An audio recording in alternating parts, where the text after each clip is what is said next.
We're going to learn about edema and effusion today. These are two very important topics that we encounter a lot of times, lots and lot of times in the curriculum that we learn ahead before physiology, anatomy, medicine. Tons of times we encounter this topic. So let's begin. Edema is a function of alteration of endothelial functions, the increase in vascular hydrostatic pressure, and the decrease in plasma protein content, which eventually results in edema.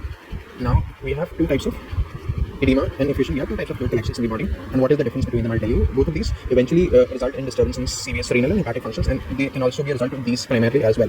So you have tissue fluid accumulation in both of them, and there is body cavity fluid accumulation. So in edema, there is tissue fluid accumulation in the interstitial spaces, whereas in effusion, there is fluid accumulation in the body cavity spaces adjacent to the vessels or perivascular body cavities. Got it? So now we move on to edema. Once I don't think I'm heading here. Let me give it one. Yeah. So let's move on to edema. Now, what can be the causes of edema? So first of all, we have to understand that fluid moves out of the blood vessels, and that is what essentially is the cause of any sort of fluid accumulation apart from when it occurs in the vascular spaces, the blood vessels. So what causes the fluid to move out? The cause of fluid to move out can be because of various reasons. So number one that we come across is the rate of movement of fluid out of the vessel is greater than the rate of lymphatic drainage. Now, what does lymphatic drainage do here? So you have this vessel here. There is flow of blood inside. There's flow of blood inside. Now what happens is as fluid moves out into the interstitial or perivascular spaces, there is a lymphatic drainage over here. So as there is a lymphatic vessel going adjacent to the vessel here, nearby. Yeah. So what happens is as the fluid moves out, the lymphatic vessels, it is the function of the lymphatic vessels to drain these back so that there is no fluid accumulation in this interstitial or perivascular space. So that is why we say that if the rate of movement of fluid outside the vessel is greater than the rate of lymphatic drainage, there is edema. Right? Now we move on to the next part. So why does this increased movement of fluid outside the tissues occur? It happens due to two reasons primarily. There is increased hydrostatic pressure, there is decreased colloidal osmotic pressure. Now we need to remember two things. The increased hydrostatic pressure results in movement of fluids out of the vessel, whereas colloidal osmotic fluid pressure results in movement of fluid inside the vessel. Got it? Which is why for the fluid to move out of the vessel, the hydrostatic pressure has to be increased and the colloidal osmotic pressure has to be decreased. Now, if we talk simply, there is fluid movement outside the vessel, there is decreased lymphatic drainage. So, the rate of lymphatic drainage, since it's less than the rate of movement outside the vessel, this results in accumulation of fluid in the perivascular space. There is edema. But what if there is serous layer involvement? If there is serous layer involvement, we see a form of fluid accumulation which is called effusion. And how is this different from edema? This is different from edema because, unlike edema, this occurs in adjacent body cavities. So, for example, you have peritoneum, you have your dependent areas, whatever you might call them. You have your pericardial area, you have pleural cavities. So, in these cavities, body cavities, if there is fluid accumulation, this is known as effusion. Now, when the fluid leaks out of the vessels in the case of edema, we see two kinds of fluids. That is that the fluid can have different sorts of nature. There can be different contents present in the fluid, and so we see two types of fluid primarily. That's inflammatory and non-inflammatory fluid. Now, what's the difference between them? The difference is that inflammatory fluid is protein-rich, and we call this fluid exudate, whereas non-inflammatory is protein-poor, and we call these fluids transudate. Now, when does this non-inflammatory fluid extravasation? Extravasation, if you have not heard of the term, okay, extravasation means the moving out of fluid outside the vessel. We're talking about the blood vessel, lymph vessel, anything. It has to be a vessel, it has to cross the border, it has to move out. So we refer to as extravasation of fluid. So non-inflammatory fluid is present in what cases? It's present in the case of heart failure, liver failure, malnutrition. Now malnutrition is very evident since there is decreased dietary protein. So therefore there is not going to be enough synthesis material for protein synthesis in the body to be able to be present in the fluids that are going to extravasate. So since there is not enough protein synthesized, only you're going to have a protein poor transudate. What happens when there's liver failure? Liver is the primary site of protein synthesis in the body. So since it is the primary site of protein synthesis in the body, the non-inflammatory fluids in case of liver failure are going to be protein failure. You remember, liver is the site of lipoprotein synthesis, right? So that's the case. Okay. So now we move on to hydrostatic pressure, increased hydrostatic pressure. Now this can be due to a few reasons, but since we're discussing pathology, we're going to limit ourselves. Okay, so this is primarily due to venous return impairment. Now this can be due to a few pathologies. It can be localized, it can be due to systemic causes or the widespread causes. So if it's localized, it can be due to DVT or deep vein thrombosis. It can be due to congestive heart failure. So what ends up happening is that there is increased pooling of fluids. There is increased pooling of fluids in the vessels due to decreased venous return. And since there is decreased venous return or venous return impairment due to DVT, so for example, you have this vessel, and there is a emboli or thrombus, whatever you choose to call it, and it goes and lodges itself somewhere, alright, and it blocks the flow. Since it blocks the flow, there is going to be pooling of blood, there is going to be distension of the vessel here, right? The vessel is going to distend.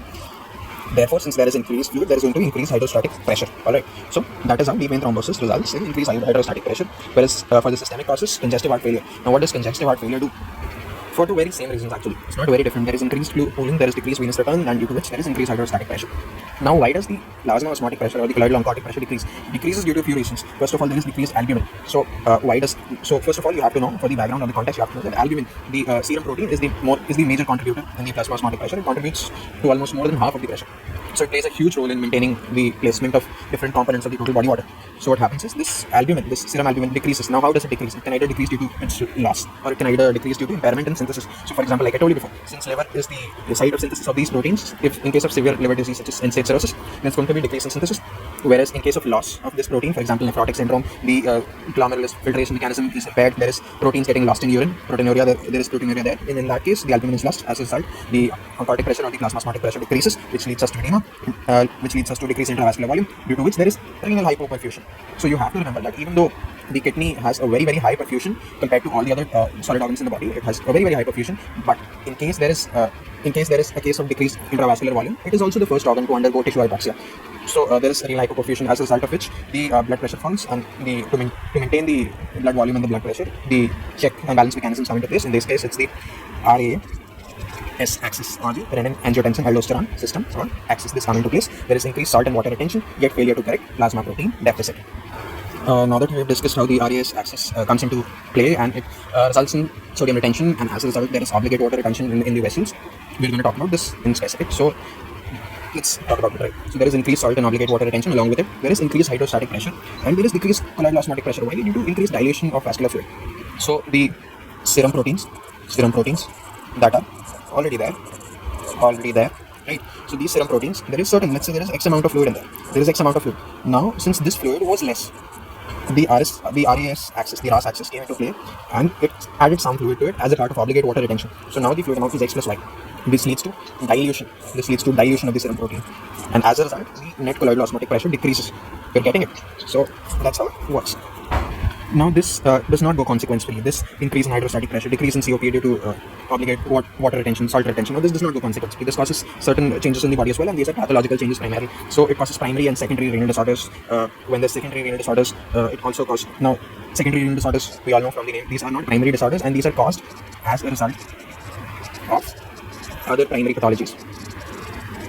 They are caused as a result of other primary pathologies. So what ends up happening is it causes primary renal disorders, it causes secondary renal disorders. Now what kind of secondary renal disorders does it cause? It causes renal perfusion decrease due to what? CVS disorders. So there's not improper pumping from the heart, due to which there might be decrease in intravascular volume. As a result, the RAS axis comes into play. Same thing play over and over. Similarly, we have the congestive heart failure. Congestive heart failure leads to the RAS axis coming into play. Same mechanism over here. So you're getting what I'm saying, right? Similar thing over here. So over here there was renal perfusion impairment due to some other disorder, some other systemic disorder. It might be CVS, it might be liver, it might be anything else. This is simply due to the defect somewhere in the renal system only. It's a primary disorder. So these conditions lead to edema and effusions. So that's some kind of fluid accumulation in the body, whether it be the body cavity or the perivascular interstitial space. Now another cause that can lead to accumulation of fluid in the body outside the vascular space is lymphatic vessel obstruction due to trauma, fibrosis, tumors, infectious agents. So like we discussed before, when the fluid moves out of the vascular space, it moves into the interstitial space. There is lymphatic drainage that takes up this fluid and maintains the amount of body fluid in the interstitial space, or whether it be body cavities and everything. So lymph vessel drainage is very important in this scenario. And in case that lymph vessel gets blocked, there is an impairment in uptaking of the fluid from the interstitial space. As a result, there is going to be edema again. And this obstruction can be due to what reasons? It can be due to trauma, it can be due to fibrosis, it can be due to tumors, it can be due to infectious agents, different causes. Now we come to the pathological classification of edema. So pathophysiologically, we categorize edema into certain categories. What are the categorizations based on? So they're primarily based on the causes that happen to lead to the edema. So there's increased hydrostatic pressure, there's reduced plasma osmotic pressure or hypoproteinemia, there is lymphatic obstruction, there's sodium retention, there is inflammation. So inflammation, obviously there's acute inflammation, chronic inflammation, angiogenesis. There's impaired venous return, can be because of what? Congestive heart failure, pericarditis, ascites, which can be due to liver cirrhosis, it can be due to venous obstruction, thrombosis, arterial dilation can be due to heat, it can be due to neurohumoral dysregulation, hypoproteinemia can be due to liver cirrhosis, malnutrition, nephrotic syndrome, protein-losing gastroenteropathy, that's, so for example, malabsorption of proteins, right? That's just an example, alright? Lymphatic obstruction, I just told you, there's tumors, neoplastic, basically tumors, inflammation, there's post-surgical causes, there's post-irradiation causes, right? So different things. There's sodium retention, renal hypoperfusion, increased RAS mechanism. So there's this classification. Now we can have a pathophysiological model of edema. This is what it is. Whatever we have read till now, we can summarize this over here. So there's heart failure, there's different pathogens, there's malnutrition, there's decreased hepatic synthesis, that's liver diseases, that's renal diseases. So what ends up happening is there's heart failure, due to which there's decreased renal blood flow because of impaired pumping of the heart. So decreased intravascular volume, due to which there is activation of renin angiotensin system. Retention of sodium and obligate water along with it, blood volume increases. There is edema, due to what? Due to increased hydrostatic pressure, due to which there is extravasation. They haven't written it because it's a model, they have to shorten it, but that's what happens. There is capillary hydrostatic pressure increases, right, because of increased cooling, due to which there is edema. Similarly over here there is hypoproteinemia. So this one is hypoproteinemia. These are all hypoproteinemic causes. So there is decreased plasma albumin, due to which there is increased plasma osmotic pressure or oncotic pressure, which leads to edema or extravasation of fluid. Now we come to the morphological features of edema. So there is clearing and separation between the cell swelling and the extracellular matrix in the subcutaneous tissue, lungs and brain. So what ends up happening is there's the cell, there is the extracellular matrix, right, and there is this clearing between them. I should actually change the color, yeah. So there is clearing between them due to the accumulation of fluid over there. So that's what this is talking about. There is this occurs in subcutaneous tissues, lungs, brain, right. Then there is the subcutaneous edema, which is more conspicuous in regions of high hydrostatic pressure. So it's more visible there, it's more clear there, right? So there's dependent edema influenced by gravity. So what are dependent areas? For people who are not aware of this, dependent areas are, for example, there is this cavity. All right, there is this cavity. If I put fluid over here, from over here, by default, due to the action of gravity, the fluid will move to the bottom and settle here. So this area is the dependent area of the cavity. So, for example, there is the hepatorenal pouch, there is the pouch of Douglas. These are the usual dependent areas of the body. So there's the dependent edema influenced by gravity, there's the pitting edema. So you press where there is edema and if you keep pressing for 15 to 30 seconds and after you remove your hand, you remove the pressure from over there, the pit is formed, a pit-like entity is formed over there, that is pitting edema. You have renal dysfunction, which often appears in parts of the body with loose connective tissue. There is periorbital edema. It is a characteristic of several renal diseases. There is pulmonary edema, which is 2 to 3 times the normal weight of the lungs, increases the weight of the lungs to 2 to 3 times. That is, there is secretion, there is there is section. So if you take a section of the lung in case of pulmonary edema, you find that there is frothy blood tinged fluid, which is due to air with a combination of edema and extravasated RBCs. There is the brain edema, which can be localized or generalized depending on the nature and extent of the pathologic process. In case of the brain edema, the sulci of the brain are narrowed, the gyri are distended and compressed under the underlying skull. So since the sulci are the grooves, there is fluid filled over there, and because the gyri are distended, and this increases the intracranial pressure, which leads to the compression of the gyri in the skull.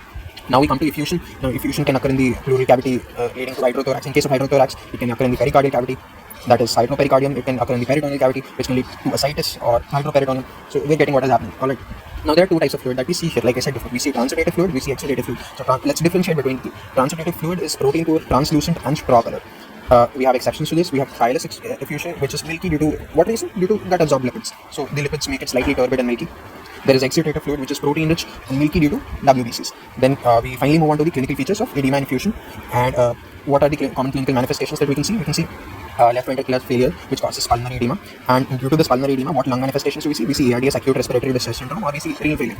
We also and then there is exacerbation of the edema by pleural effusion, which leads to compression of lung parenchyma. This can compromise gaseous exchange as well in the alveoli. And then there is portal hypertension, into which there is ascites, and this makes the liver more prone to bacterial infections.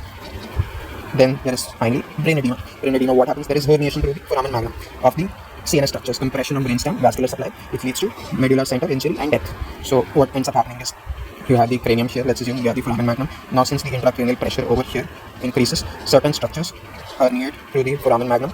They herniate through the foramen magnum, due to which the brainstem gets compressed, particularly the vascular supply. And then when the vascular supply to the brainstem gets compressed, it undergoes what? Transient ischemia, and which leads to, if the condition persists, injury and eventual necrosis. So with that we come to the end of edema and effusion.